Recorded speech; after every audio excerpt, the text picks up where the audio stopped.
खलीज Oman में एक बहुत बड़ी जंग छिड़ने वाली है, क्योंकि ईरान ने हतमी तौर पर यह फैसला कर लिया है कि वो अमरीकी बहरिया की जो नाकाबंदी है वहाँ पर उस पर हमला करेगा और उसको उड़ा देगा, भस्म कर देगा। और इस सिलसिले में तेहरान से एक फाइनल वार्निंग भी वाशिंगटन को जारी कर दी गई है, डोनाल्ड ट्रंप को जारी कर दी गई है, और कहा है कि अगर अमरीका की बहरी नाकाबंदी खलीज ओमान में ख़त्म नहीं की गई तो अमरीका का कब्रिस्तान बना दिया जाएगा खलीज ओमान को, और उसकी बहरिया को भस्म कर दिया जाएगा। मेरा नाम अजहर अली ख़ान है और आप देख रहे हैं आज की बात। ईरान के टेरिटोरियल वाटर्स में और ओमान के टेरिटोरियल वाटर्स में अमेरिका ने बहरी नाकाबंदी लगाई। तकरीबन एक माह से वो बहरी नाकाबंदी जारी है और अब ईरान जो है वो इसको अब एक्ट ऑफ वॉर कह रहा है, एक ऐलान जंग तस्वुर कर रहा है और बता रहा है कि अब ये मज़ीद बहरी नाकाबंदी बर्दाश्त नहीं की जाएगी और किसी भी वक्त खलीज ओमान में एक बहुत बड़ी जंग शुरू हो सकती है ईरान और अमेरिका के दरमियान।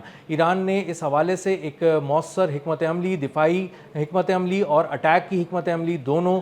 जो है वो तैयार कर ली हैं, और अब खलीज ओमान में अमेरिका की बहरिया को किसी भी वक्त बहुत बड़े पैमाने पर निशाना बनाया जाएगा। बड़े पैमाने पर मैं इसलिए कह रहा हूँ कि वो वहाँ पे खलीज ओमान में तकरीबन अमेरिका के 15,000 एहलकार तैनात हैं, बहुत से वॉरशिप्स हैं, अमरीकी बहरी बेड़ा भी करीब ही मौजूद है जो उनकी सपोर्ट के लिए है। और इन सब चीज़ों को कैलकुलेट करने के बाद ईरान ने एक माह बाद तकरीबन एक फ़ाइनल वार्निंग दी है। इसका मतलब है कि ईरान ने अपना होमवर्क तैयार कर लिया है और वो एक बड़े हमले की तैयारी कर चुका है। कैसे करना है, उसकी हिकमत अमली क्या होगी, किन जावियों से अमरीकी फ़ौज पर वार किया जाएगा, इस हवाले से ईरान के पासदारान इनकलाब ने अपनी तैयारी मुकम्मल कर ली है। और ये एक बार फिर कोई जज्बाती फैसला नहीं होगा, क्योंकि अब तक इस पाबंदी को, इस नाकाबंदी को कबूल न करने की सूरत में भी ईरान ने अब तक कोई ऐसा जुमला एक भी नहीं कहा था कि जिससे लगे कि वो कोई वार्निंग दे रहा है। वो सिर्फ ये कह रहा था कि अमरीकी नाकाबंदी को ख़त्म होना चाहिए। लेकिन अब दो टोक अल्फाज में मोहसिन रज़ाई, जो ईरान के सुप्रीम लीडर आयतुल्लाह मुज्तबा ख़ामनाई के सीनियर मुशीर हैं, उन्होंने कहा है कि अगर हम एक माह से खामोश हैं और अमेरिका की बहरी नाकाबंदी के बारे में कुछ बात नहीं कर रहे, तो इसका हरगिज़ मतलब ये नहीं है कि हमने इसे कबूल कर लिया है। हम इसे ऐलान जंग तस्वुर करते हैं, क्योंकि ये ईरान और ओमान के टेरिटोरियल वाटर्स के अंदर लगाई गई बहरी नाकाबंदी है, और ये सीज़ फायर के दौरान भी बार बार इसे हम ऐलान जंग ही तस्वुर कर रहे हैं। अगर आप हमारे पानियों में दाखिल हो जाएंगे तो फिर हम उस पानी को इस कदर खौला देंगे कि आपकी पूरी बहरिया उसमें जलकर भस्म हो जाएगी, खाक हो जाएगी और समंदर बुर्द हो जाएगी। और अब हम एक बहुत बड़ा और कॉम्प्रिहेंसिव स्ट्रैटेजी के तहत एक हमला प्लान कर रहे हैं। अब जो हमला प्लान कर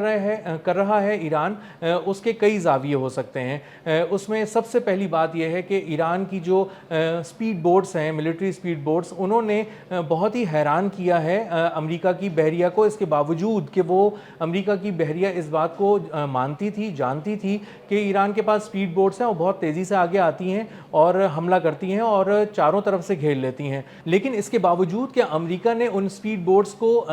तबाह करने के लिए एक मौसर प्लान बनाया था, लेकिन अब तक देखा गया है कि वो जब भी हमलावर होती हैं, जब भी किसी तिजारती या फ़ौजी जहाज़ को घेरती हैं, तो उसको फिर रोका नहीं जा सकता। और उसके लोग बहुत जब करीब पहुंच जाते हैं, ईरानी पासदारान इनकलाब के जो कमांडोज़ हैं, जब वो बिल्कुल उसके करीब पहुंच जाते हैं, तब जाके पता चलता है कि ये जो कश्तियां हैं बहुत तेज़ रफ्तार कश्तियां हैं और जंगी कश्तियां हैं, ये हमारे करीब आ चुकी हैं। तब ये बात उनको मालूम होती है। अब किसी भी तरह अगर अमेरिका समझता है कि वो इनको काबू कर लेगा, तो अब तक तो उनकी कोई ऐसी हिकमत अमली, कोई ऐसा सरप्राइज़ सामने नहीं आया जो उन कश्तियों के लिए तबाहकुन साबित हो सके। लेकिन ये ज़रूर है कि ईरान के पासदारान इनकलाब ने अपनी हिकमत अमली से कई बार अमेरिका की बहरिया को बहुत ज़्यादा हैरान किया है, और उनके एक जहाज़ को अभी हाल ही में कुछ ड्रोन और एक मिसाइल से हमला करके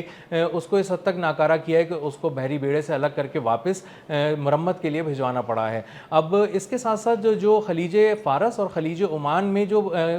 बारूदी सुरंगें बिछाई गई हैं, असल में वो बहुत बड़ा ख़तरा है अमेरिका के लिए। तिजारती जहाज़ों के लिए भी हैं, लेकिन अमेरिका की बहरिया के लिए वो बहुत बड़ा ख़तरा है। वो कहाँ पर हैं, कहाँ बिछाई गई हैं, उनकी तादाद कितनी है, इसके बारे में कुछ नहीं बताया जाता। लेकिन ये ज़रूर है कि अमेरिका की इंटेलिजेंस की एक रिपोर्ट में बताया गया है कि अगर सब चीज़ें ठीक हो जाएं, हालात बिल्कुल नॉर्मल हो जाएं, तब भी इन बारूदी सुरंगों को समेटने के लिए لیے اور ان کو واپس اٹھانے کے لیے تقریباً 6 ماہ لگ سکتے ہیں، اور یہ صرف ایران جانتا ہے کہ ان کے مقامات کیا ہیں، لوکیشنز کہاں ہیں ایگزیکٹلی جہاں پر ان کو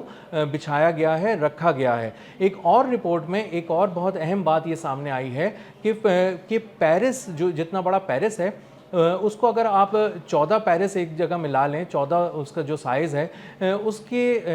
ایریا کے تقریباً برابر علاقے میں آبنائے ہرمز کے قریب ایران نے وہ مائنز بچھائی ہیں، اور وہ مائنز ظاہر اتنی خطرناک ہیں کہ 14 پیرس اگر آپ سائز میں لے لیں تو یہ آپ سوچیں کہ کتنے بڑے پیمانے پر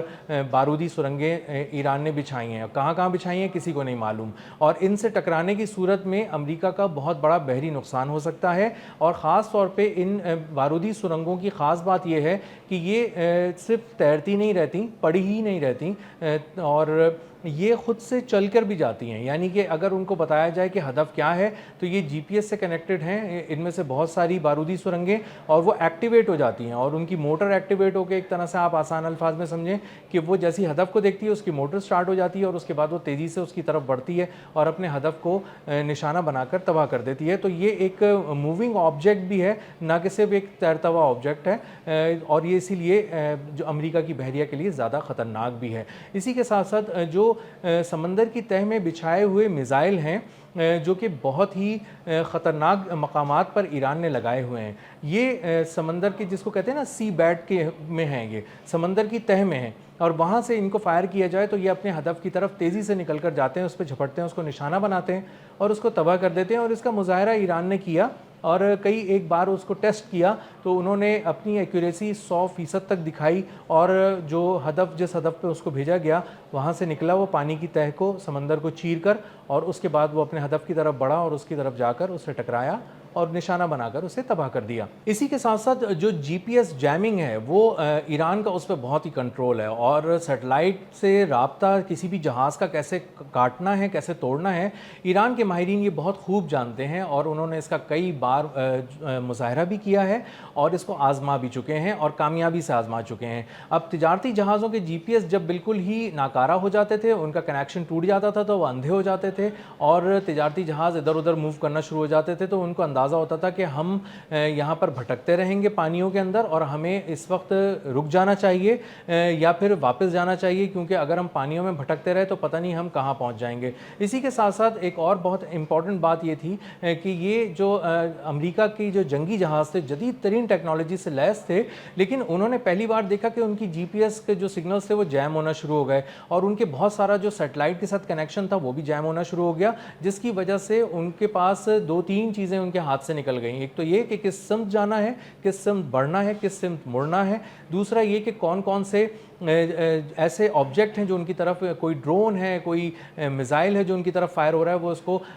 پڑھنے کے لیے ان کی جو صلاحیت تھی وہ چھین لی گئی تھی۔ تو یہ بہت زیادہ ورنریبل ہو گئے تھے ان کے مقام، ان کے سامنے کہ ایران کا کوئی آبجیکٹ آئے اور ان سے ٹکرا جائے، تو اس کے بعد انہیں اندازہ یہ ہوا کہ انہیں پیچھے ہٹنا چاہیے، اور انہیں یہ بات امریکی بحریہ بہت ہی اچھی طرح سمجھ چکی ہے کہ خلیج فارس میں آبنائے ہرمز کے قریب 500 کلومیٹر دور رہنا ہے ایران سے، وہاں پر ایک موت کا جال ہے جو بچھا ہوا ہے، ٹیکنالوجی کا جال ہے جو بچھا ہوا ہے، ماڈرن وارفیئر کا ایک پورا نظام ہے جو ایکٹیویٹ ہوا ہوا ہے آبنائے ہرمز کے پاس، اور اگر خلیج عمان کی طرف سے یعنی اس طرف سے کوئی آتا ہے تو بھی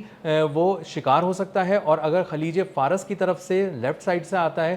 تو بھی وہ بہت ہی بری طرح اس کا نشانہ بن سکتا ہے اور غرق ہو سکتا ہے۔ تو آبنائے ہرمز پر ایران نے اپنی گرفت بہت زیادہ مضبوط کر رکھی ہے، اور اس کی فضاؤں میں بھی ایک موت کا جال ہے، کیونکہ اس کے امریکہ کے بہت سے جو ڈرون ہیں اور طیارے ہیں وہ وہاں سے نہیں اڑ سکتے، جب اڑ رہے ہوتے ہیں تو ان کی جو کمیونیکیشن ہے وہ جیم ہو جاتی ہے، اور اس کے ڈرون غائب ہو جاتے ہیں، طیارے بھی غائب ہو جاتے ہیں۔ تو امریکہ کو بہت اچھی طرح اس بات کا علم ہے کہ اگر وہاں سے یہ امریکی بحری ناکہ بندی ختم نہیں کی گئی تو ایران ماڈرن وارفیئر کے کون سے نئے زاویوں کے ساتھ اس پہ حملہ کرے گا، وہ امریکہ کے لیے خود بھی ایک سرپرائز ہوں گے۔ اور اگر وہ کہا جا رہا ہے کہ خلیج عمان امریکہ کا قبرستان بن جائے گا تو اس میں کوئی مبالغہ نہیں ہے، اور ایران اس کی صلاحیت بہت اچھی طرح اپنے پاس رکھتا ہے۔ اب تک کے لیے اتنا ہی، ملتے ہیں اگلی ولاگ میں کسی نئی خبر، نئے تجزیے اور نئے زاویے کے ساتھ۔ اللہ حافظ۔